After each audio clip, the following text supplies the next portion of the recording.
നാമത്തിന് മഹത്വം ഉണ്ടാകട്ടെ. ദൈവവചനത്തിൽ നിന്ന് പ്രാരംഭമായിട്ട് നമുക്ക് ചില കാര്യങ്ങൾ ദേവദാസൻ മുഖാന്തരം കേൾക്കാനിടയായി തീർന്നിട്ട് അദ്ദേഹത്തിന്റെ യാത്രയിലൊക്കെ കർത്താവിന്റെ കരം കൂടിയിരിക്കട്ടെ, ആരോഗ്യം എല്ലാം സൂക്ഷിക്കട്ടെ എന്ന് ഞാൻ പ്രാർത്ഥിക്കുകയാണ്. എല്ലാ പ്രിയ ദൈവമക്കളും പ്രാർത്ഥിക്കണമേ. നമ്മുടെ ഈ കോവിഡൊക്കെ മാറിക്കഴിഞ്ഞപ്പോൾ നേരത്തെ നമ്മൾ വീട്ടിൽ മാത്രം ഇരുന്ന ആ അനുഭവമൊക്കെ മാറി ഇപ്പൊ തിരക്കേറിയ ഒരു ഫേസിലേക്ക് നമ്മുടെ ജീവിതമൊക്കെ വന്നുകൊണ്ടിരിക്കുകയാണ്. യാത്ര ഒക്കെ കൂടുതൽ ചെയ്യേണ്ടി വരുന്നു. അപ്പോഴും നമുക്കിങ്ങനെ കഴിഞ്ഞ ആഴ്ചയും ഞാൻ യാത്രയായിരുന്നു, ബിജാ ബ്രദർ യാത്രയായിരുന്നു. അങ്ങനെയൊക്കെ ആയിരുന്നിട്ടും നമുക്ക് മുടങ്ങിപ്പോകാതെ ബൈബിൾ സ്റ്റഡി നടത്താൻ തക്കവണ്ണം കർത്താവ് ഇടയാക്കി. ഈ ആഴ്ച അതുപോലെ തന്നെ ദൈവദാസൻ 2 ദിവസം ഇല്ല. അവസാനത്തെ സാറ്റർഡേ ഒരു ദിവസം ഞാൻ യാത്രയിലാണ്.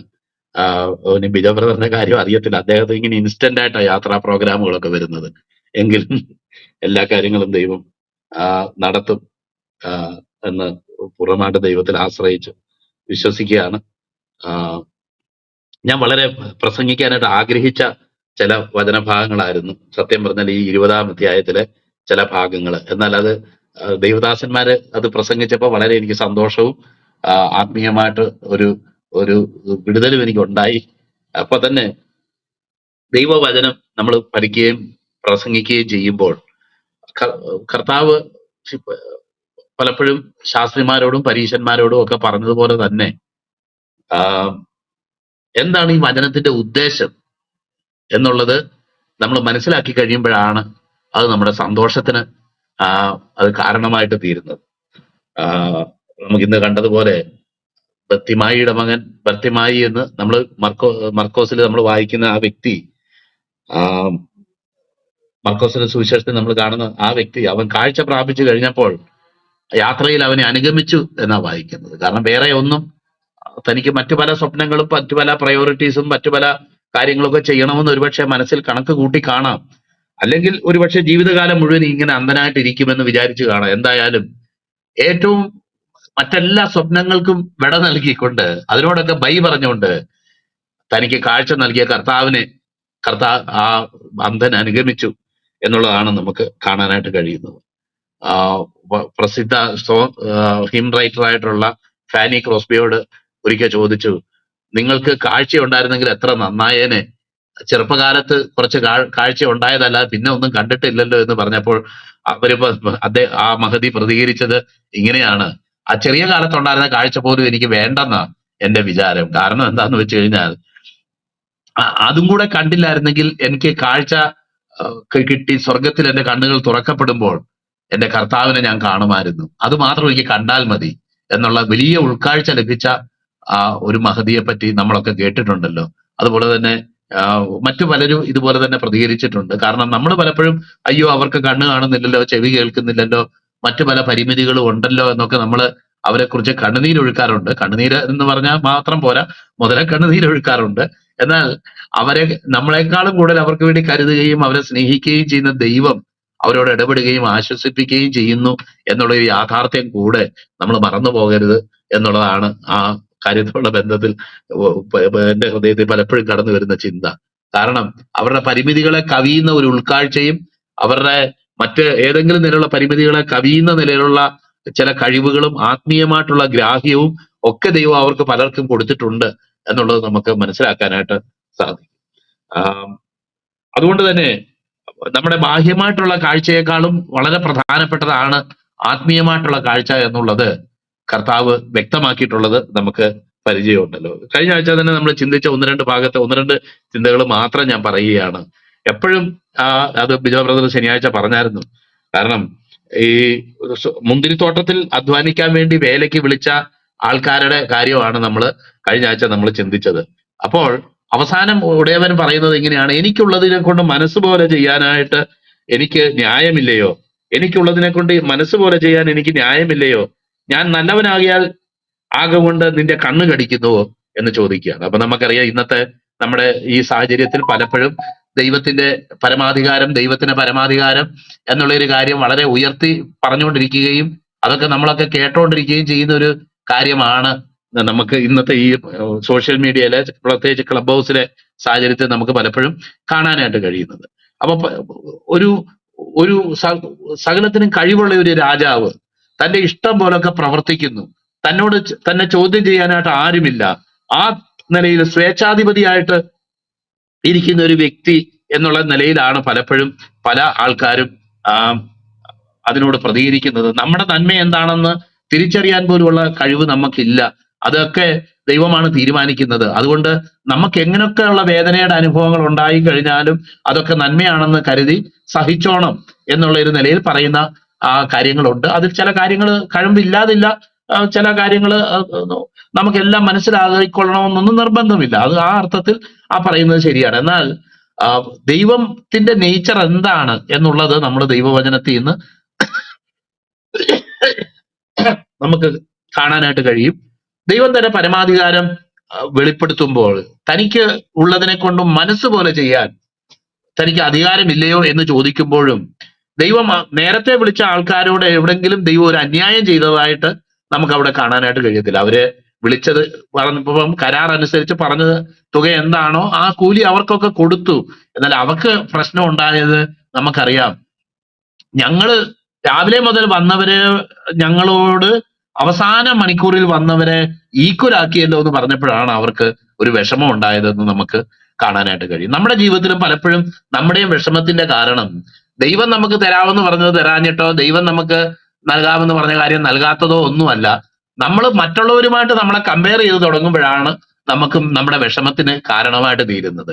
എന്നാൽ എന്നെ ദൈവം ഏൽപ്പിച്ച കാര്യം ഞാൻ ചെയ്തു, അല്ലെങ്കിൽ എന്നെ ദൈവം ഏൽപ്പിച്ച കാര്യം ദൈവം ചെയ്യാൻ എനിക്ക് കൃപ നൽകി.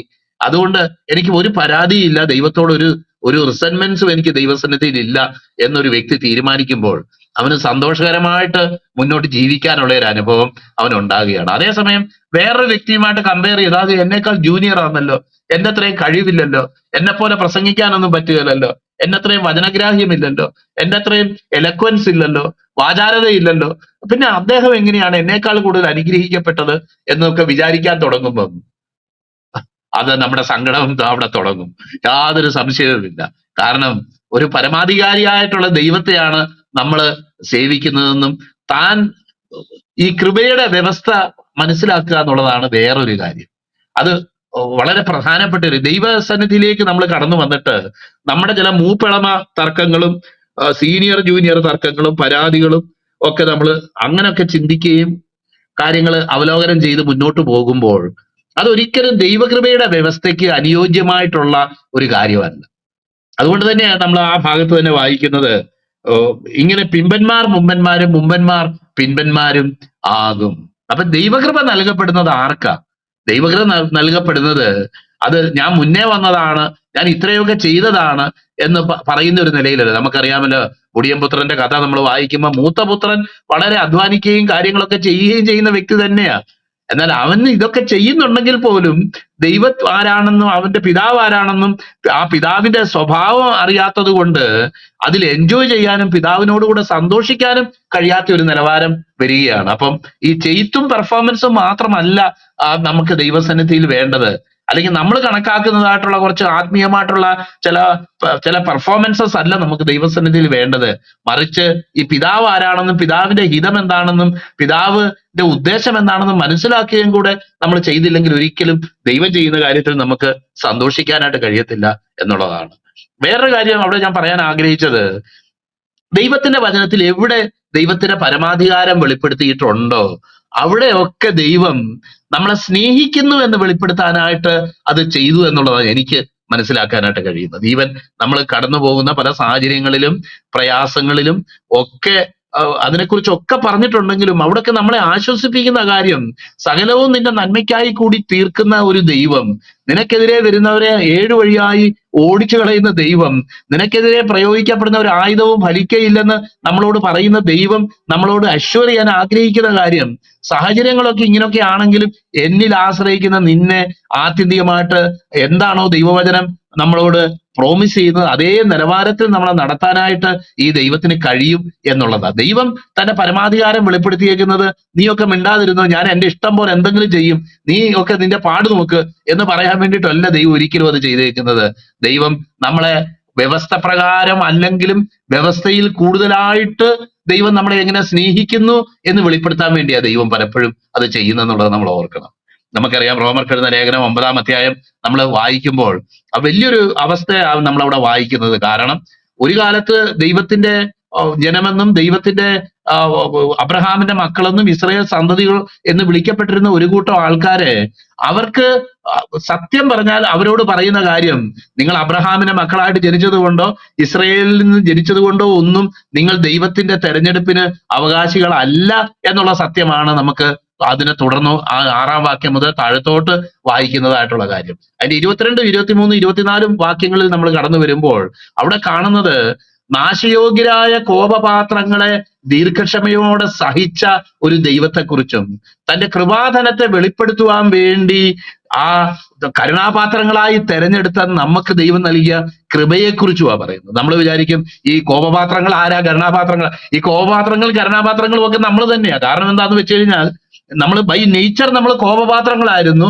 എന്നാൽ തന്റെ കൃപയെയും തന്റെ കരുണയെയും വെളിപ്പെടുത്താൻ വേണ്ടി ദൈവം നമുക്ക് നാച്ചുറൽ ആയിട്ട് അല്ലെങ്കിൽ നമുക്ക് സ്വാഭാവികമായിട്ട് നമ്മുടെ മേൽ വരേണ്ടിയിരുന്ന ആ ശിക്ഷയെയും നാശത്തെയും ഒഴിവാക്കി നമ്മളിൽ ദൈവത്തിന്റെ കരുണ പകരാൻ തക്കവണ്ണം ദൈവം ദീർഘക്ഷമ കാണിച്ചു എന്നാണ് നമുക്ക് വായിക്കാൻ കഴിയുന്നത്. ഞാൻ പലപ്പോഴും ഓർക്കാറുണ്ട്, വലിയൊരു രാജാവ് തന്റെ പരമാധികാരത്തിൽ എന്തു ചെയ്യാൻ കഴിയുന്ന ഒരു രാജാവ് തന്റെ പ്രിയപ്പെട്ടവരെ സ്നേഹിക്കാൻ വേണ്ടി, അധികം നിങ്ങളെ സ്നേഹിക്കുന്നു എന്ന് അറിയാൻ വേണ്ടി പിന്നെയും കൃപ വെളിപ്പെടുത്തുന്ന ഒരു ദൈവം. നമുക്കറിയാമല്ലോ, ദാവീദിനോട് ഒരു നാഥാൻ പ്രവാചകൻ കടന്നു വന്നിട്ട് വീട് ആലയം പണിയാൻ ഉദ്ദേശിക്കുന്നു എന്ന് പറഞ്ഞപ്പം ആലയം പണിയാനായിട്ട് ഒക്കെ ഒരുങ്ങിക്കോളാൻ പറഞ്ഞെങ്കിലും തിരിച്ച് അദ്ദേഹത്തിന് ഒരു വെളിപ്പാടുണ്ടായി. നീ പണിയണ്ട എന്ന് പറഞ്ഞതിന് ശേഷം പറയുന്നത്, നീ എനിക്ക് ആലയം പണിയല്ല, ഞാൻ നിനക്ക് വേണ്ടി ഒരു ഗൃഹം പണിയും എന്നവിടെ പറയുന്ന ഒരു കാഴ്ച നമുക്ക് കാണാം. അപ്പൊ അവസാനം ദാവീദ് പൊട്ടിത്തകർന്ന് ദൈവത്തിന്റെ സന്നിധിയിൽ പറയുന്ന ഒരു വാക്കുണ്ട്, കർത്താവേ നിന്റെ സ്നേഹം എത്ര വലിയ സ്നേഹമാണ്, ഇത് മനുഷ്യർക്ക് നടപ്പുള്ളതല്ലല്ലോ എന്ന് താൻ തകരുന്ന ഒരു അനുഭവം. കാരണം ദൈവമേ, നിന്നെ ഞാൻ എന്തെങ്കിലുമൊക്കെ ചെയ്യാം, നിനക്ക് വേണ്ടി എന്തെങ്കിലുമൊക്കെ പെർഫോം ചെയ്യാം, നിനക്ക് വേണ്ടി ഒരു ആലയം പണിയാം, നിനക്ക് വേണ്ടി പലതും ചെയ്യാമെന്ന് അങ്ങോട്ട് ആവശ്യപ്പെടുമ്പോൾ നീ പണിയണ്ട, ഞാൻ ഗൃഹം പണിയാനായിട്ട് പോകുക, നിന്റെ ഗൃഹത്തെ ഞാൻ പണിയാൻ പോവുകയാണെന്ന് പറഞ്ഞപ്പോഴാണ് ദാവീദ് ദൈവസന്നിധിയിൽ തകരുന്നത്. ഒരു യോഗ്യതയുമില്ലാത്ത എന്നെ വിളിച്ച് എന്നെ ഈ സ്ഥാനത്ത് കൊണ്ടുവന്ന് കർത്താവെ ഇത്രമാത്രം ആദരിക്കപ്പെടാനായിട്ട് ഞാൻ ഒന്നുമില്ല എന്ന് ദൈവത്തിന്റെ സന്നിധിയിൽ പറയുന്നതായിട്ടുള്ള കാര്യം. ഞാൻ പറയാൻ ആഗ്രഹിക്കുന്ന വിഷയം, ഇത് മനുഷ്യർക്ക് നടപ്പുള്ളതല്ല, ഇത് സാധാരണഗതിയിൽ ഒരു വ്യക്തിക്കും ചിന്തിക്കാൻ കഴിയുന്നതല്ല, ഏറ്റെടുക്കാൻ കഴിയുന്നതല്ല. എന്നാൽ ഈ തന്റെ ഹിതത്തിന്റെ ആലോചന പോലെ സകലവും പ്രവർത്തിക്കുന്നവനായ ദൈവം, മോനെ നിന്നെ ഞാൻ കുറച്ചും കൂടെ ഞാൻ സ്നേഹിക്കുന്നു. ശരിക്ക് തെരഞ്ഞെടുപ്പും അതിന്റെ കാര്യങ്ങളും ഒക്കെ വെച്ച് നോക്കിയാൽ ഇങ്ങനെ ഒരു തെരഞ്ഞെടുപ്പ് ജാതികൾക്ക് വരേണ്ടതല്ല. എന്നാൽ ആ ജാതികളെ സ്നേഹിക്കാൻ തക്കവണ്ണം അല്ലെങ്കിൽ വാഗ്ദത്ത സന്തതികൾ എന്ന് പറയുന്ന വ്യക്തികൾക്ക് പലർക്കും വിശ്വസിക്കാൻ കഴിയാത്ത ഒരു സാഹചര്യത്തിൽ ഈ ജാതികളെയും കൂടെ സ്നേഹിച്ച് തന്റെ മാറോട് ചേർത്ത് ഞാൻ നിങ്ങളെ ഇത്രമാത്രം സ്നേഹിക്കുന്നു എന്ന് പറഞ്ഞ് നമ്മൾ ആശ്ലേഷിച്ചവനായിട്ടുള്ള ദൈവത്തിന്റെ സ്നേഹം നമുക്ക് വളരെ വ്യക്തമായിട്ട് ദൈവവചനത്തിൽ നമുക്ക് മനസ്സിലാക്കാം.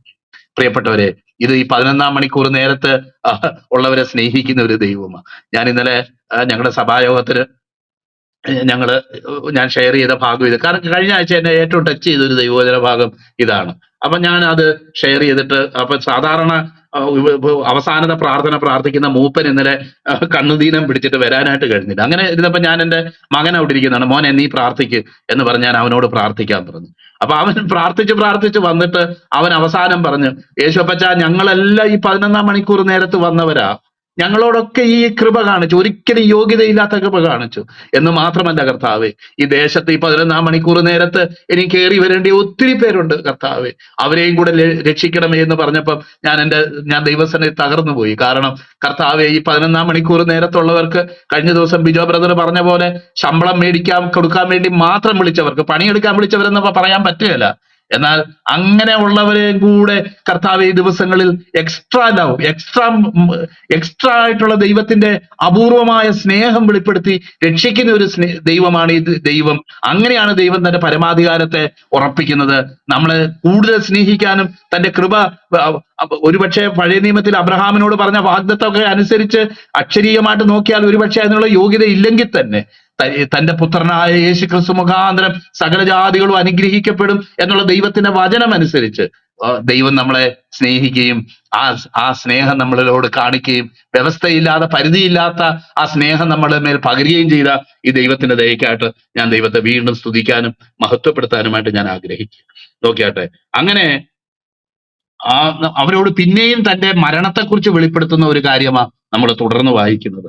ആ കാരണം വല്ല വ്യത്യാസവും വന്നോ? ഒരു വ്യത്യാസവും വന്നിട്ടില്ല. തന്റെ മെസ്സേജിനോ തന്റെ ലക്ഷ്യത്തിനോ ഒരു വ്യത്യാസവും വന്നിട്ടില്ല എന്ന് മാത്രമല്ല, ആ സബദിപുത്രന്മാരുടെ അമ്മ വന്ന് ചോദിക്കുന്ന കാര്യം നമ്മൾ ചിന്തിച്ചു. അതിനെ തുടർന്ന് ഇങ്ങനെ ഒരു റിക്വസ്റ്റ് ഉണ്ടായപ്പോൾ ആ ഉള്ളിരിപ്പ് കൊള്ളാലോ ഇവന്മാരുടെ, അത് അവര് നേരെ ചോദിക്കാതെ അമ്മയെ കൊണ്ട് ചോദിപ്പിച്ചേക്കുന്നു എന്ന് നമുക്കറിയാമല്ലോ. യേശു കർത്താവിന്റെ ഒരു ബന്ധുവും കൂടെ ആയിട്ട് ഈ സബദിപുത്രന്മാര് വരും എന്നുള്ള ഒരു ചരിത്രം കൂടി ഇതിന്റെ പശ്ചാത്തലത്തിലുണ്ട്.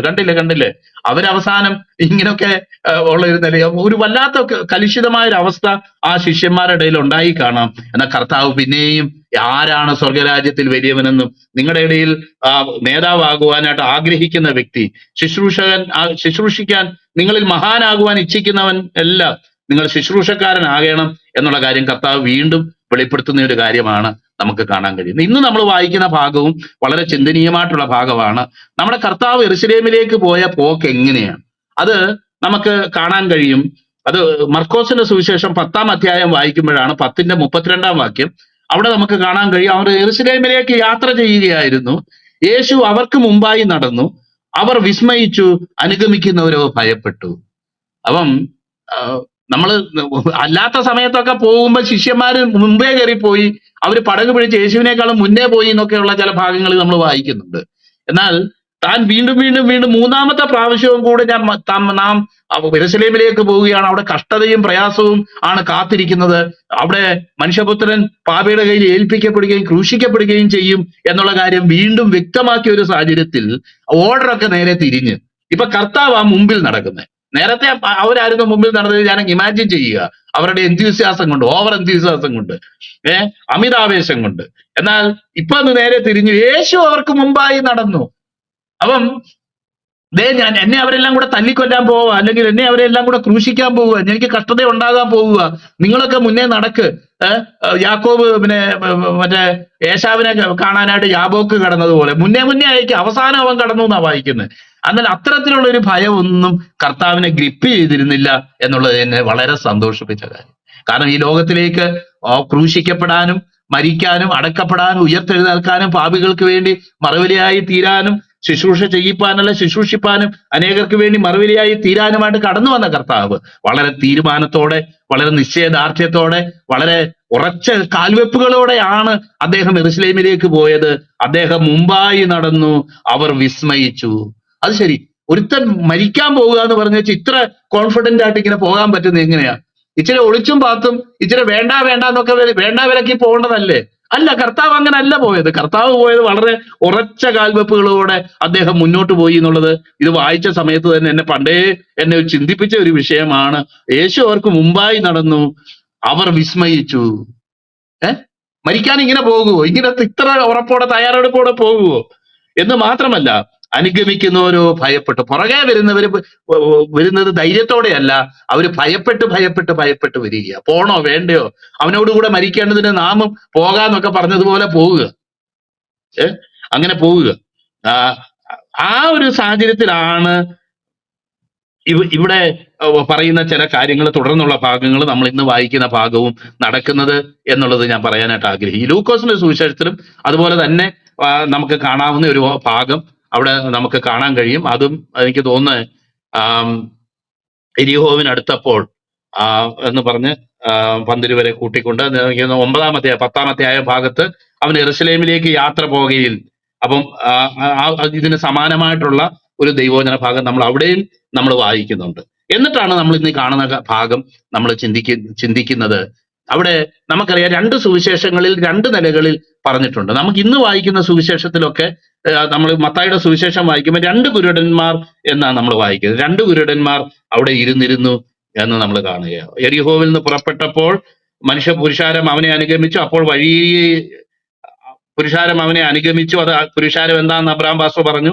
അപ്പോൾ വഴിയരികെ ഇരിക്കുന്ന 2 കുരുടന്മാർ യേശു കടന്നു പോകുന്നത് കണ്ടിട്ട്, കർത്താവേ ദാവീദ് പുത്ര, ഞങ്ങളോട് കരുണ തോന്നണമേ. മറ്റു സുവിശേഷങ്ങൾ വായിക്കുമ്പോൾ 2 പേരെന്ന് പറഞ്ഞിട്ടില്ല, ഒരു ഒരു വ്യക്തി എന്നാ അവിടെ പറഞ്ഞേക്കുന്നത് എന്നുള്ളത് വ്യത്യാസം നമുക്ക് മനസ്സിലാകും. ഇതൊക്കെ പറഞ്ഞിട്ട് പലരും അതിവിടെ വ്യത്യാസമുണ്ട്, സുവിശേഷങ്ങളിൽ വ്യത്യാസമുണ്ടെന്നൊക്കെ പറയുന്ന ആൾക്കാരുണ്ട്. ന്യായമായിട്ട് നമുക്ക് കാണാവുന്ന ഒരു കാര്യമേ ഉള്ളൂ, രണ്ടുപേര് തന്നെയാണ് ഉണ്ടായിരുന്നതെന്നും അതിലൊരു പ്രധാന വ്യക്തിയുടെ പേരാണ് അവിടെ പറയപ്പെട്ടിരിക്കുന്നത് എന്നുള്ളതും നമുക്ക് മനസ്സിലാക്കാനായിട്ട് കഴിയും. പ്രോമിനന്റ് ആയിട്ടുള്ള വ്യക്തിയുടെ പേരാണ് മർക്കോസിന്റെ സുവിശേഷത്തിൽ പറയപ്പെട്ടിരിക്കുന്നത്. എന്നാൽ കുരുടന്മാര് കൂടുതൽ വന്നിരിക്കുന്ന ഒരു സ്ഥലമായിരുന്നു ഈ പറയുന്ന സ്ഥലം എരിഹോ എന്നുള്ളത് നമുക്ക് അതിന്റെ ചരിത്രപരമായിട്ടുള്ള പശ്ചാത്തലത്തിൽ നിന്ന് നമുക്കത് മനസ്സിലാക്കാനായിട്ട് കഴിയും. നമുക്കറിയാമല്ലോ, എന്ന് പറഞ്ഞതുപോലെ തന്നെ വേറൊരു കാര്യവും കൂടെ അവിടെ പറഞ്ഞിട്ടുണ്ട്. അവൻ എരിഹോവിൽ നിന്ന് പുറപ്പെട്ടപ്പോൾ, ലൂക്കോസിൽ വായിക്കുന്ന എരിഹോവിനോട് സമീപിച്ചപ്പോൾ എന്നാ എനിക്ക് തോന്നുന്നു. അപ്പം ഒരിടത്ത് എരിഹോവിൽ നിന്ന് പുറപ്പെട്ടപ്പോഴെന്നും പിന്നെ ഒരിടത്ത് എരിഹോവിന് അടുത്തപ്പോൾ എന്നും പറയാനുള്ള കാരണം എന്നാ? അത് ശരി, അന്നേരം അതും ഒരു വ്യത്യാസമല്ലേ? നമുക്കറിയാമല്ലോ, ഇന്നത്തെ നമ്മൾ ഡൽഹി പോയാൽ ഓൾഡ് ഡൽഹി, ന്യൂ ഡൽഹി എന്നുള്ളതുപോലെ മറ്റു പല പട്ടണങ്ങളും അതുപോലെ അതിന്റെ പഴയ ടൗണും പുതിയ ടൗണും ഉണ്ട്. എരിഹോവിന്റെയും ചരിത്രം അങ്ങനെ തന്നെയാണ്. പഴയ കാലത്ത് നമുക്കറിയാമല്ലോ, യോശുവ ശപിക്കുകയും ഒക്കെ ചെയ്ത ഒരു എരിഹോ കോട്ട, ഈ കാര്യങ്ങളൊക്കെ നമുക്കറിയാം. ഒരു ഓൾഡ് എരിഹോയുണ്ട്, എന്നാൽ ഒരു പുതിയ എരിഹോയും എന്ന് പറയുന്നത് പോലെ ഒരു പട്ടണവും കൂടെ ഉണ്ട്. അപ്പം ആ ഒരു കാര്യത്തിലാണ് ഒരാൾ സമീപിച്ചപ്പോൾ എന്നും വേറൊരാൾ അവിടുന്ന് പുറപ്പെട്ടപ്പോൾ എന്ന് പറയാനുമുള്ള കാരണം എന്ന് നമുക്ക് അതിന്റെ ചരിത്രപരമായിട്ടുള്ള സത്യത്തിൽ നിന്ന് നമുക്ക് മനസ്സിലാക്കാനായിട്ട് കഴിയും. എന്ന് മാത്രമല്ല, എരിഹോവിൽ നിന്ന് യെരൂശലേമിലേക്ക് എന്ന് പറയുമ്പോൾ അതൊരു വലിയ കയറ്റമാണ്.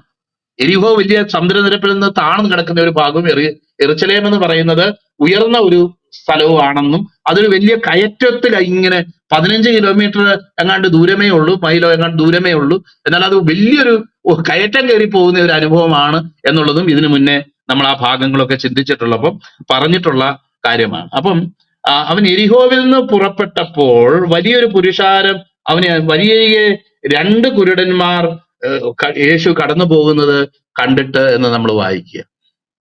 അപ്പം ഇവിടെ കുരുടന്മാര് വരാനുള്ള കാര്യം എന്താ, അതും കൂടെ ഞാൻ പറയുക. അത് നമ്മൾ ഇതിനു മുന്നേ പറഞ്ഞിട്ടുണ്ട്.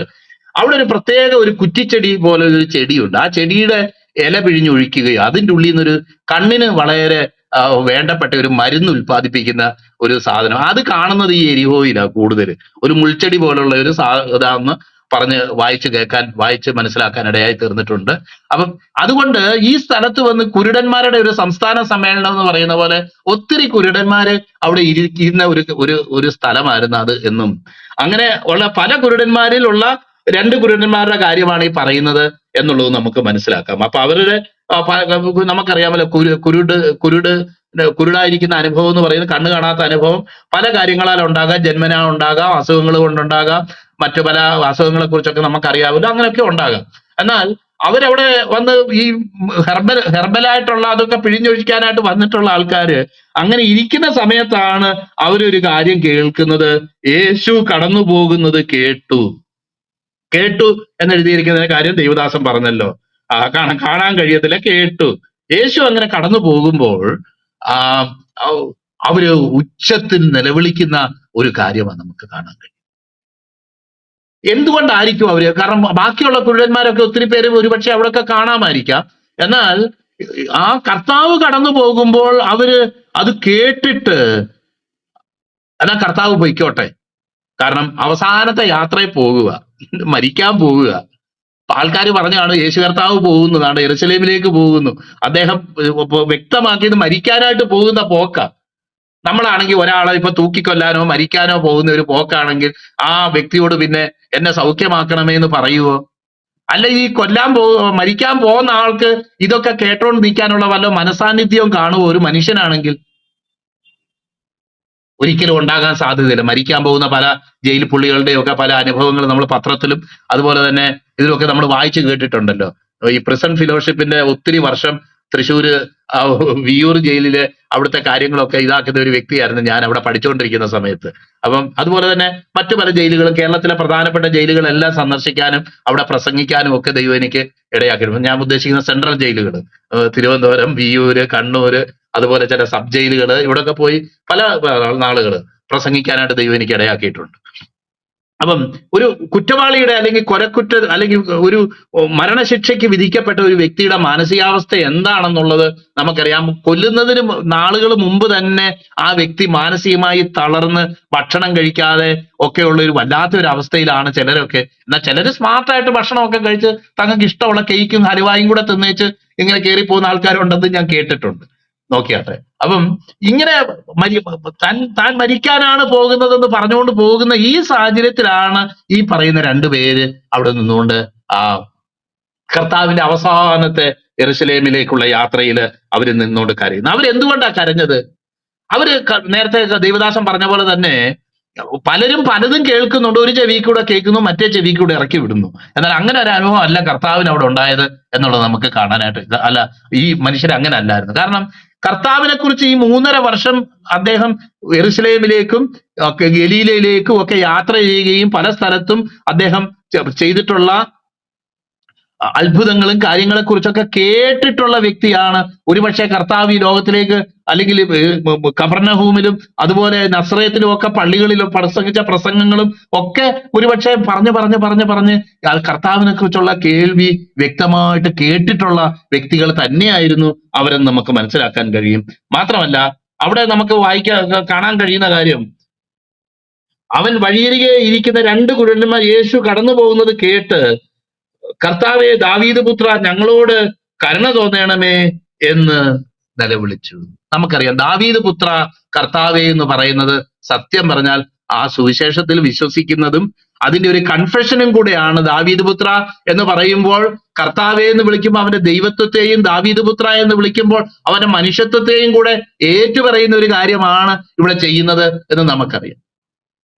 അപ്പം പൂർണ്ണ ദൈവവും പൂർണ്ണ മനുഷ്യനുമായിട്ടുള്ള കർത്താവിനെ അവർ ആ നിലയിൽ തന്നെ അഡ്രസ് ചെയ്യുന്നു. ആ തിയോളജിയൊക്കെ പറഞ്ഞിട്ടാണോ അവർ ചെയ്തതെന്ന് ചോദിച്ചാൽ അങ്ങനൊന്നും സാധ്യതയൊന്നുമില്ല. കർത്താവിനെ ഒത്തിരി പേര് ദാവീദ് പുത്ര എന്ന് വിളിച്ചിട്ടുണ്ട്, അറിഞ്ഞുകൊണ്ട് വിളിച്ചവരുണ്ട്, അറിയാതെ വിളിച്ചവരുണ്ട്. അപ്പം അതിൽ നിന്നും ഒരു തിയോളജി പ്രൂവ് ചെയ്ത് അവർ വലിയ തിയോളജിയൊക്കെ പഠിച്ച് അതിന്റെ അടിസ്ഥാനത്തിലാണ് വിളിച്ചതെന്ന് പറയാനായിട്ട് ഞാൻ ശ്രമിക്കുകയൊന്നുമല്ല. എന്നാൽ ആ വിളിയിൽ ചില കാര്യങ്ങൾ ഉണ്ട് എന്നുള്ള കാര്യം മാത്രമേ ഞാൻ അവിടെ സൂചിപ്പിക്കാനായിട്ട് ആഗ്രഹിക്കുന്നുള്ളൂ. നോക്കിയാട്ടെ, യേശുവേ ദാവീദ് പുത്ര ഞങ്ങളോട് കരുണ തോന്നണമേ എന്ന് വിളിച്ച് പറയാനായിട്ട് ഇടയായിട്ട് തീർന്നു. അപ്പം നമുക്കറിയാമല്ലോ, വിളിക്കുന്തോറും യേശുവേ ദാവീദ് പുത്ര ഞങ്ങളോട് കരുണ തോന്നണമേ എന്ന് വിളിച്ചു. മിണ്ടാതിരിക്കാൻ പലരും അവനെ ശാസിച്ചിട്ടും ദാവീദ് പുത്ര എന്നോട് കരുണ തോന്നണമേ എന്ന് അവൻ ഏറ്റവും അധികം അവർ നിലവിളിച്ച് പറഞ്ഞു എന്നാ നമ്മൾ കാണും. അപ്പം നമുക്കറിയാം, അടുത്ത് നിൽക്കുന്ന ആൾക്കാര്, നമുക്ക് സാധാരണ മലയാളത്തിൽ പറഞ്ഞ പോലെ ഓണത്തിന്റെ ഇടയ്ക്ക് പുട്ടുകച്ചവടം എന്ന് പറഞ്ഞ പോലെ മരിക്കാൻ പോകുന്ന സമയത്ത് ഈ മനുഷ്യന് ഒരു സമാധാനം കൊടുക്കുകയല്ലോ. അദ്ദേഹം മരിക്കാനാണ് പോകുന്നത് പരസ്യമായിട്ട് ശിഷ്യന്മാരോടൊക്കെ പറഞ്ഞ് പ്രഖ്യാപിച്ചിട്ട് അദ്ദേഹം ഉറച്ച ചുവടുവെപ്പുകളിലൂടെ പോവുകയാണ്. എന്നാൽ ഈ ലോകത്തിൽ പാപികൾക്ക് വേണ്ടി മരിക്കാനും രോഗികളെ സൗഖ്യമാക്കാനും അതുപോലെ ഭൂതങ്ങളെ പുറത്താക്കാനും ഒക്കെ കർത്താവ് ഈ ലോകത്തിലായിരുന്നപ്പോ കർത്താവ് ചെയ്തു. അതിനുവേണ്ടി ലോകത്തിലേക്ക് കടന്നു വന്നു. മനുഷ്യർക്ക് വേണ്ടി സ്വന്തം ജീവൻ മറുപടിയായി കൊടുക്കാൻ കടന്നു വന്ന ഈ കർത്താവിന് അദ്ദേഹത്തിന് മനസാന്നിധ്യം കൈവിട്ട ഒരു നിലയിലല്ല അദ്ദേഹം അവിടെ ആയിരുന്നത് എന്ന് നമുക്ക് മനസ്സിലാക്കാം. തികച്ചും സുബോധത്തോടുകൂടിയും തന്റെ ലക്ഷ്യം എന്താണെന്ന് മനസ്സിലാക്കുകയും തന്റെ ഈ അവസാനത്തെ യാത്രയിൽ കടന്നു പോകുമ്പോൾ പോലും ഈ കുരുടന്മാര് നിലവിളിച്ച വിളി ആ കർത്താവ് നിശ്ചയമായിട്ട് കേട്ടു എന്നുള്ളത് നമുക്ക് കാണാം. നമുക്കറിയാം, കൂടെ നിൽക്കുന്ന ആൾക്കാർ പലതും പറയും.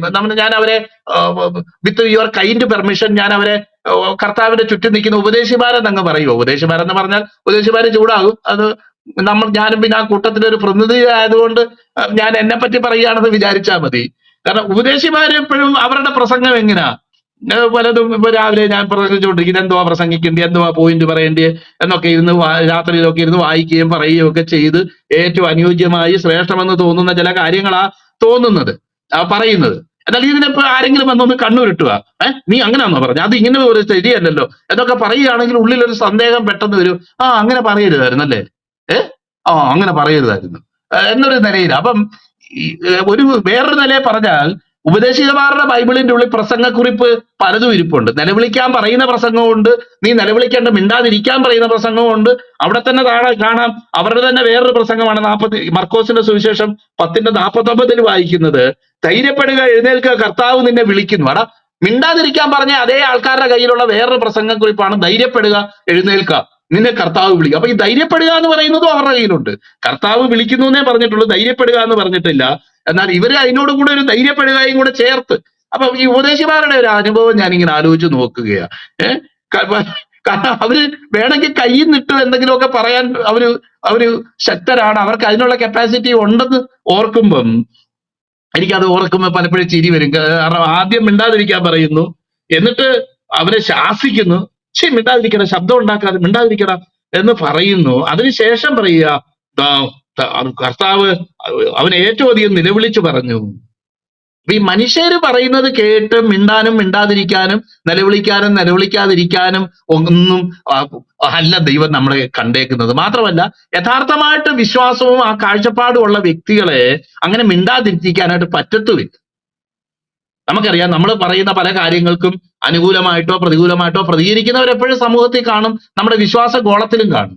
എന്നാൽ എന്തിനാണ് ഞാനിത് പറയുന്നത്, എന്ത് കാഴ്ചപ്പാട് കൊണ്ടാ ഇതൊക്കെ പറയാനുള്ള കാരണം എന്ന് യഥാർത്ഥമായിട്ട് ഗ്രഹിച്ച ഒരു വ്യക്തിക്ക് ആര് എൻകറേജ് ചെയ്താലും ആര് ഡിസ്കറേജ് ചെയ്താലും അവന് പറയാനുള്ളത് പറയാതിരിക്കാനായിട്ട് പറ്റത്തില്ല. അതിന്റെ പേരിൽ പല നിന്ദകളും പ്രയാസങ്ങളും ഒക്കെ അനുഭവിക്കുകയും ചെയ്യും. ഒരുപക്ഷെ നമുക്ക് വലിയ പ്രോഗ്രാം ഇല്ല, ആരും നമ്മളെ പൊക്കുന്നില്ല, ആരും നമ്മളെ വലിയ പ്രകീർത്തിച്ച് പറയുന്നില്ല, അല്ലെങ്കിൽ ബ്രദർ പറഞ്ഞ മർമ്മമൊക്കെ വലിയ കാര്യമാണെന്നൊന്നും പറയുന്നില്ല. ഇതുപോലൊക്കെയുള്ള കാര്യങ്ങൾ ഉണ്ടാകാം. അങ്ങനെ ഉണ്ടാകുന്നതിനാണ് ഞാൻ ദൈവത്തെ സ്തുതിക്കുക. കാരണം ദൈവം നമ്മളെ വിളിച്ചു, നമ്മൾ ദൈവത്തിന്റെ സന്ദേശമാണ് പറയുന്നത് എന്നുള്ളതിന്റെ തെളിവാത്. എല്ലാരും അങ്ങ് പുകഴ്ത്തുകയാണെങ്കിൽ പിന്നെ ഇത് എല്ലാവർക്കും ആവശ്യമുള്ള കർണരസമാകുമാറ് ആണോ ഞാൻ പ്രസംഗിക്കുന്നത് എന്നൊരു ഒരു ഒരു ചിന്താഗതി ഒരുപക്ഷെ ഉപദേശിമാർക്ക് വരാൻ സാധ്യതയുണ്ട്. എന്നാൽ വിമർശിക്കുകയും എതിർക്കുകയും ഞങ്ങൾ പറയുന്ന ലെവൽ വരെയും നിങ്ങൾ പറയാവൂ, അതിനപ്പുറം പറയരുത് എന്നൊക്കെ പറഞ്ഞ് ഒരു തിട്ടൂരമൊക്കെ നൽകുമ്പോൾ നമുക്ക് മനസ്സിലാക്കാം, കർത്താവെ, എന്റെ പ്രസംഗം ശരിയായ നിലയിൽ ആ ക്രൂശിന്റെ പാതയിൽ തന്നെയാ പോകുന്നത്, ഒരു തെറ്റും പറ്റിയിട്ടില്ല എന്ന് ദൈവസന്നിധി നമുക്ക് മനസ്സിലാക്കാൻ കഴിയും. അപ്പം ഇത് സാഹചര്യത്തിനനുസരിച്ച് നമ്മൾ ചിലർ പറയാറുണ്ട്, ചെരുപ്പിനനുസരിച്ച് കാല് മുറിക്കാൻ നിൽക്കാതെ എന്ന് പറഞ്ഞതുപോലെ ഓരോ സാഹചര്യത്തിനനുസരിച്ച് തിയോളജിയും ഉപദേശവും ഒക്കെ മാറ്റുന്ന ഒത്തിരി പേര് ഇന്ന് ക്രിസ്തീയ ഗോളത്തുണ്ട്, നമ്മുടെ ബെന്തിക്കോസിലും ഉണ്ട്. അത് ഓരോ സാമ്പത്തികമായ നേട്ടങ്ങള്, അത് കഴിഞ്ഞ് മറ്റു പല സ്വീകരണങ്ങള്, മറ്റു പല അക്സെപ്റ്റൻസുകള്, ഇങ്ങനെയൊക്കെ നോക്കി പലതും ചെയ്യുന്ന ആൾക്കാരുണ്ട്. കുറ്റപ്പെടുത്തുമല്ല, എന്നാൽ അത് കുറ്റം തന്നെയാ. അങ്ങനെ ചെയ്യുന്നുണ്ടെങ്കിൽ അത് കുറ്റം തന്നെയാ. എന്നാൽ ദൈവം നമ്മളെക്കുറിച്ച് ആഗ്രഹിക്കുന്നത് കാര്യങ്ങളെക്കുറിച്ച് നീയോ ആരോട് പഠിച്ചു എന്ന് ഓർക്കുകയും നിന്നെ ചെറുപ്പം മുതൽ നിന്നെ രക്ഷയ്ക്ക് ജ്ഞാനിയാക്കുവാൻ മതിയായ തിരുവെഴുത്തുകളെ നീ അറിയുന്നത് കൊണ്ട് നീ പഠിച്ചും ഉറച്ച് നിശ്ചയം പ്രാപിച്ചും ഇരിക്കുന്നതിൽ നിലനിൽക്കാം. ആ പഠിച്ച് ഉറപ്പ് പ്രാപിച്ച് നിശ്ചയം പ്രാപിച്ച കാര്യം ഉള്ള ഒരു വ്യക്തിക്ക് അതിൽ നിലനിൽക്കാനേ പറ്റത്തുള്ളൂ. സാഹചര്യം അനുസരിച്ച് ധൈര്യപ്പെടുക മിണ്ടാതിരിക്കാന്നും ഒന്നും പറയാനായിട്ട് പറ്റുകയില്ല. കർത്താവ് എനിക്ക് ഏറ്റവും അത്ഭുതപ്പെടുത്തിയ കാര്യം, അവിടെ കർത്താവ് നിന്നു. അത് ഓൾറെഡി ദേവദാസൻ പറഞ്ഞു, സ്പെസിഫിക് ആയിട്ട് തന്റെ പ്രാർത്ഥന, തന്റെ ആവശ്യം എന്താണെന്ന് കർത്താവ് ചോദിച്ചപ്പോൾ, ഞാൻ നിനക്ക് എന്ത് ചെയ്തു തരണമെന്ന് നീ ഇച്ഛിക്കുന്നു എന്ന് ചോദിച്ചതിന് റബ്ബൂനി എനിക്ക് കാഴ്ച പ്രാപിക്കണമെന്ന് കുരുടൻ അവനോട് പറഞ്ഞു, വ്യക്തമായിട്ട് പറഞ്ഞു. അല്ലെങ്കിൽ നമ്മളൊക്കെ ചോദിക്കുന്ന പോലെ സ്പിരിച്വലൈസ് ഒന്നും ചെയ്യാൻ പോയില്ല. വയറു വിശന്നിട്ട് വയ്യ, ബ്രദറെ ചോറ് വേണോ എന്ന് ചോദിച്ചിട്ട് വേണ്ട ബ്രദറെ, വേണ്ട ബ്രദറെ. അവസാനം ചോറെടുത്ത് ഉള്ളിൽ വെച്ചെന്ന് കാണുമ്പോൾ ചോദിക്കുക, പിന്നെ നമുക്കറിയാമല്ലോ, മോരുണ്ടോ? മോരില്ല, എന്നാൽ ഇച്ചിരി ചോറ് തിന്നേക്കാവെന്ന് പറയുന്ന ടൈപ്പിലല്ലായിരുന്നു കർത്താവ് അവിടെ പ്രതികരിച്ചത് എന്ന് നമുക്ക് കാണാം. ഞാൻ നിനക്ക് എന്ത് ചെയ്തു തരണം?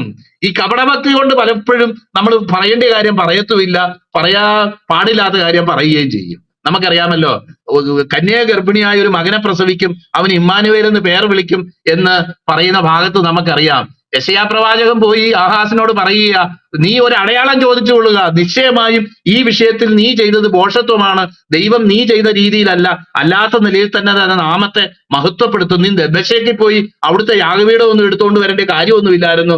ഗോഡ് ദൈവത്തിന് ദൈവത്തിൻ്റെതായ വഴിയുണ്ട് ദൈവത്തെ മഹത്വപ്പെടുത്താൻ. അതുകൊണ്ട് ഇത് നിശ്ചയമായി നടക്കുമെന്ന് നീ അറിയേണ്ടതിന് വേണ്ടി നീ ഒരു അടയാളം ചോദിച്ചു കൊള്ളുക എന്ന് പറഞ്ഞപ്പോൾ ആഹാസ് പറയുന്നത്, ഞാൻ എന്റെ ദൈവത്തോട് അടയാളം ചോദിക്കൂല, ഞാൻ എന്റെ ദൈവത്തെ പരീക്ഷിക്കൂല. ഇത് ആര് കേൾക്കാനായി പറയുന്നേ? നീ പരീക്ഷിക്കുകയും ചെയ്യും, അതിന്റെ അപ്പുറം ചെയ്യുകയും ചെയ്യും. എന്നാൽ മറ്റുള്ളവരുടെ മുന്നിൽ മേനി നടിക്കാൻ വേണ്ടി ചില കാര്യങ്ങൾ ഇങ്ങനെ പറയും. അയ്യോ വേണ്ട വേണ്ട വേണ്ട വേണ്ട, അയ്യോ എനിക്ക് വേണ്ട എനിക്ക് വേണ്ട, ഉള്ളിൽ വേണമെന്നാ പറയുന്നത്, പുറമേ നിന്നുകൊണ്ട് വേണ്ടെന്നാ പറയുന്നത്. നമ്മുടെ ഈ ഇത്തരത്തിലുള്ള നമ്മുടെ കപടഭക്തി കൊണ്ട് പലതും ദൈവത്തിൽ നിന്ന് നമ്മൾ ഫോർഫീറ്റ് ചെയ്യുന്നവരായിട്ട്, നഷ്ടപ്പെടുത്തുന്നവരായിട്ട് നമ്മുടെ ജീവിതത്തിൽ തീരും. സ്ട്രെയിറ്റ് ചോദ്യം സ്ട്രെയിറ്റ് ഉത്തരം, സ്പെസിഫിക് ആയിട്ടുള്ള ചോദ്യം സ്പെസിഫിക് ആയിട്ടുള്ള ഉത്തരം. കർത്താവെ, നിന്റെ മുന്നിൽ മറച്ചു വെക്കാനായിട്ട് ഒന്നുമില്ല. എനിക്ക് നിന്നെക്കുറിച്ച് ഞാൻ ആഗ്രഹിക്കുന്ന കാര്യം എനിക്ക് കാഴ്ച പ്രാപിക്കണമെന്നുള്ളതാണ് ഞാൻ ആഗ്രഹിക്കുന്നത്. പ്രിയപ്പെട്ടവരെ, ഒരുപക്ഷെ ഭൗതികമായ കാഴ്ചയ്ക്ക് വേണ്ടി അവൻ അപേക്ഷിച്ചെങ്കിലും ഭൗതികമായ കാഴ്ച മാത്രമല്ല, ആത്മീയമായ കാഴ്ചപ്പാടും കൂടെ ഉള്ളവനാക്കി ദൈവം അവനെ തീർത്തു എന്നുള്ളത് നമുക്ക് മനസ്സിലാക്കാനുണ്ട്. ആത്മീയമായ കാഴ്ചപ്പാടുള്ളവനാക്കി അവനെ തീർത്തു എന്ന് നമുക്ക് കാണാം. റബ്ബൂനി, എനിക്ക് കാഴ്ച പ്രാപിക്കണം എന്ന് പറഞ്ഞതിന് അവനോട് നീ പോക, നിന്റെ വിശ്വാസം നിന്നെ രക്ഷിച്ചിരിക്കുന്നു. അപ്പം നമുക്ക് കാണാം, എപ്പോഴും ഞാൻ പറയുന്ന ഒരു പോയിന്റ്, കാരണം നീ പോക, അവന് അവന്റെ ജീവിതത്തിൽ കാഴ്ച പ്രാപിച്ചിട്ട് അവൻ ചെയ്യണമെന്ന് ആഗ്രഹിക്കുന്ന എല്ലാ നന്മകളിലും എല്ലാ സ്വപ്നങ്ങളിലും അവന്റെ ശേഷിച്ച ജീവിതകാലം ജീവിക്കാൻ തക്കവണ്ണമുള്ള പെർമിഷൻ കർത്താവ് കൊടുത്തു. എന്നാൽ അവൻ പറയുന്നത് അവൻ യാത്രയിൽ അനുഗമിച്ചു എന്നുള്ളതാണ്. ഒത്തിരി ആൾക്കാരുടെ ഒരു അനുഭവം ഇതാ, സംശയവും ഇതാ, കർത്താവ് എന്നോട് ഇന്ന് വരെ അങ്ങനൊന്നും കഷ്ടപ്പെടാനോ അല്ലെങ്കിൽ കർത്താവിന് വേണ്ടി ഒരു എക്സ്ട്രാ മൈൽ ഓടാനോ ഒന്നും പറഞ്ഞിട്ടില്ല. ആ ദൈവഹിതം വെളിപ്പെടാൻ വേണ്ടി കാത്തിരിക്കുക. കർത്താവ് എന്തെങ്കിലും അങ്ങനെ പറയൂന്ന് വിചാരിക്കുന്നുണ്ടോ? എനിക്ക് തോന്നുന്നില്ല. ഇപ്പൊ പൗലോസിനോടാണെങ്കിൽ പോലും നീ പോയി ഇങ്ങനെ അടി കൊള്ളണം, അല്ലെങ്കിൽ നീ പോയി അത് ചെയ്യണം ഇത് ചെയ്യണമെന്ന് ഒരുപക്ഷെ നിർബന്ധിച്ചിട്ടുണ്ടോ? എത്രയോ പ്രവാചകന്മാർ മുഖാന്തരം നീ യെരൂശലേമിലേക്ക് പോകരുത്, നിനക്ക് കഷ്ടം ഉണ്ടാകരുത് എന്നൊക്കെ എത്രയോ പ്രവാചകന്മാർ മുഖാന്തരം വാൺ ചെയ്തു. എന്നാൽ ഈ പ്രവചനങ്ങൾക്കുപരിയായിട്ട് ദൈവസന്നിധിയിലുള്ള തന്റെ സമർപ്പണത്തിനും കാഴ്ചപ്പാടിനും പ്രാധാന്യം നൽകുകയും അതൊരിക്കലും മാറാത്ത പ്രവചനങ്ങൾ വന്നിട്ട് പോലും അത് മാറാതെ അതിൽ നിന്നതിന്റെ കാര്യം എന്താ? കാര്യം ഈ ആൾക്കാർ പറയുന്ന പ്രവചനത്തിന് ഉപരിയായിട്ടുള്ള ദൈവത്തിന്റെ ഹിതവും ദൈവത്തിന്റെ ആലോചനയും എന്താണെന്ന് ഗ്രഹിച്ചത് കൊണ്ടാ അദ്ദേഹത്തിൽ നിന്ന് മാറാതെ നിന്നത്. നമ്മളാണെങ്കിൽ ഞാൻ എപ്പോഴും ഓർക്കാറുണ്ട്, പണ്ട് ഞാൻ ചില സഭകളിലൊക്കെ പോകുമ്പോൾ ഞായറാഴ്ച ഒരു പെർഫോമൻസ് ഉണ്ട് ചിലരുടെ, സാക്ഷ്യം പറയാൻ എഴുന്നേറ്റ് പാട്ടൊക്കെ പാടി 2 വചനമൊക്കെ പറഞ്ഞ് ബൈബിളിലിട്ട് 2 അടിയും കൂടെ കൊടുക്കും. അതാണ് ആത്മീയതയുടെ ഏറ്റവും ഉച്ചാവസ്ഥ, ബൈബിളിലിട്ട് 2 അടിയും കൂടെ. അപ്പം ഇങ്ങനൊക്കെ പറയുന്ന ആൾക്കാരെ കണ്ടിട്ടുണ്ട് ഞാൻ. അപ്പൊ അതേ ഒരു ആളിനെ ഈ അടുത്ത ആഴ്ച ഈ തിമായിയുടെ മകൻ ബർത്തിമായി സാക്ഷ്യം പറഞ്ഞപ്പം എന്തായിരിക്കും പറഞ്ഞത്? പ്രിയപ്പെട്ടവരെ, ഞാൻ ഇങ്ങനെ ഇരിക്കുകയായിരുന്നു, യേശു കടന്നുപോയി, അപ്പോൾ ഞാൻ കിടന്ന് കൂകി, പലരും എന്നോട് മിണ്ടാതിരിക്കാൻ പറഞ്ഞു, എന്നാൽ ഞാൻ മിണ്ടാതിരുന്നില്ല. കർത്താവ് എന്നെ വിളിച്ച് എനിക്ക് സൗഖ്യം നൽകി, നീ പോക എന്ന് പറഞ്ഞു. ആ പോകാന്ന് പറഞ്ഞതിനാണ് നമുക്ക് വലിയ പ്രാധാന്യം വരുന്നത്. കാരണം പൊയ്ക്കോ, നീ നിന്റെ ഇഷ്ടം പോലെ ജീവിച്ചോ, നിന്റെ സ്വപ്നം പോലെ ജീവിച്ചോ, നിന്റെ സ്വപ്നങ്ങളൊക്കെ പൂവിടട്ടെ, വിടരട്ടെ, കായ്ക്കട്ടെ എന്നൊക്കെ കർത്താവ് പറഞ്ഞു. അങ്ങനെ ഞാനിപ്പം അതിന് ഞാൻ എന്റെ സ്വപ്നലോകത്ത് ഇങ്ങനെ ജീവിച്ചുകൊണ്ടിരിക്കുക. പ്രിയപ്പെട്ടവര്, എത്ര ശ്രേഷ്ഠനാണ്, എത്ര നല്ലവനാണ് ഈ ദൈവം എന്നൊക്കെ പറഞ്ഞ് എത്ര ബൈബിളിൽ അടിച്ച സാക്ഷ്യം പറഞ്ഞേന്. എന്നാൽ കർത്താവ് പറഞ്ഞതല്ല അവൻ ചെയ്തത്. അവന് മനസ്സിലായി, ഈ അവസാനത്തെ യാത്രയിൽ ഇനി എന്റെ കർത്താവിനോട് കൂടെ എനിക്കായിരിക്കാനും അവന്റെ സാന്നിധ്യത്തിൽ ഇരിക്കാനും അവന്റെ വാക്കുകൾ കേൾക്കാനും എനിക്ക് ചില ദിവസങ്ങളെ ശേഷിച്ചിട്ടുള്ളൂ. കർത്താവ്, ഈ ചെറിയ ഈ സമയം ഞാൻ നിന്നെ അനുഗമിക്കാൻ ആഗ്രഹിക്കുക. ഞാൻ എന്റെ കണ്ണ് തുറന്നപ്പോൾ കണ്ടത് നിന്നെയാണ്, നിന്നെ ഞാൻ അനുഗമിക്കും. കാരണം ഇതുപോലൊരു സംഗതി നമുക്കറിയാം, അനുഗമിച്ച പല ചരിത്രങ്ങളും നമ്മൾ പത്രോസ്ലിയൊക്കെ അനുഗമിച്ചപ്പോൾ നമ്മൾ വായിക്കും, നീ എന്നെ അനുഗമിക്കുക, മനുഷ്യരെ പിടിക്കുന്നവരാക്കും. അത്രയും വലിയൊരു അത്ഭുതത്തിന് മുന്നിൽ പത്രോസ്ലിയ പടകും വലയും വിട്ട് കർത്താവിനെ അനുഗമിച്ചു എന്ന് നമ്മൾ വായിക്കുന്ന പോലെ ഇവിടെ നമ്മൾ കാണുന്നത് ഇത്രയും വലിയൊരു കാര്യം ചെയ്തു, എന്നാൽ ആ യാത്രയിൽ അവനെ അനുഗമിച്ചു. അപ്പം ആ അനുഗമിച്ചു എന്നുള്ളതിന് ഒരു എക്സ്ട്രാ എംഫസൈസ് ഉണ്ട്. കാരണം എന്താ എക്സ്ട്രാ എംഫസൈസ് വരുന്നത്? എവിടുന്നാ എംഫസൈസ് വരുന്നത്? ഓൾറെഡി 3.5 വർഷമായിട്ട് കർത്താവിന്റെ കൂടെ തിന്നുകയും കുടിക്കുകയും ഒക്കെ ചെയ്ത പലരും ഇന്ന് പുറകെ നിൽക്കുക. നീ വരുന്നില്ലേ, എന്നെ നീ അവിടെ നിൽക്കുന്ന, അത് കർത്താവെ കാലയിൽ ഒരു ചെരുപ്പ് മുള്ളുകൊണ്ട് അതിപ്പോ എടുത്തോണ്ടിരിക്കുക. കാരണം മുന്നോട്ട് പോകുന്നില്ല, പുറമോട്ടാ വലിക്കുന്നത്. അവരെയൊക്കെ പുറമോട്ട് വലിച്ചോണ്ടിരുന്ന ഈ സാഹചര്യത്തിലാണ് ഇവനിതാ കാര്യങ്ങൾ അറിഞ്ഞുകൊണ്ട് തന്നെ അവൻ ആ വീണ്ടെടുപ്പിന്റെ സ്നേഹം കൊണ്ട്, വീണ്ടെടുപ്പിന്റെ അത് മനസ്സിലാക്കിക്കൊണ്ട് അവന് ലഭിച്ച ആ ബാഹ്യവും ആന്തരികവുമായിട്ടുള്ള പ്രകാശനത്തിന്റെ വെളിച്ചത്തിൽ അവൻ കർത്താവിനെ അനുഗമിക്കുന്ന കാഴ്ച നമുക്ക് കാണാനായിട്ട് കഴിയും. പലപ്പോഴും നമ്മൾ പ്രസംഗിച്ചിട്ടുള്ളത് ഞാൻ ഇന്ന് ഓർക്കുന്നുണ്ട്. ഞാൻ ദിനേശ് ബാബു ബ്രദറിന്റെ കൂടെ പരിയാരം മെഡിക്കൽ കോളേജിൽ പോയി ഈ മെസ്സേജ് പ്രസംഗിച്ച് അവിടെ വളരെ അനുഗ്രഹിക്കപ്പെട്ട ഒരു അനുഭവമായിട്ട് അത് തീർന്ന ഒരു കാര്യം ഇന്ന് ഞാൻ ഓർക്കുന്നുണ്ട്. പ്രിയപ്പെട്ടവരെ, നമ്മുടെ ആത്മീയ കണ്ണുകളെ കർത്താവ് പ്രകാശിപ്പിക്കട്ടെ. കർത്താവ് നമ്മളെ പലതും ചെയ്യാനായിട്ട് നിർബന്ധിക്കുന്ന ദൈവമല്ല. ആ ദൈവസന്നിധി സമർപ്പിച്ച് ആ കാഴ്ചപ്പാടോടെ നമുക്ക് മുന്നോട്ട് പോകാം. ദൈവത്തെ മഹത്വപ്പെടുത്തിക്കൊണ്ട് മുന്നോട്ട് പോകാം. അതിനായിട്ട് കർത്താവിന്റെ പരിശുദ്ധാത്മാവ് നമ്മളെ സഹായിക്കട്ടെ എന്ന് പ്രാർത്ഥിച്ചുകൊണ്ട് ഞാൻ എന്റെ വാക്കുകൾ നിന്ന് വിരമിക്കുന്നു.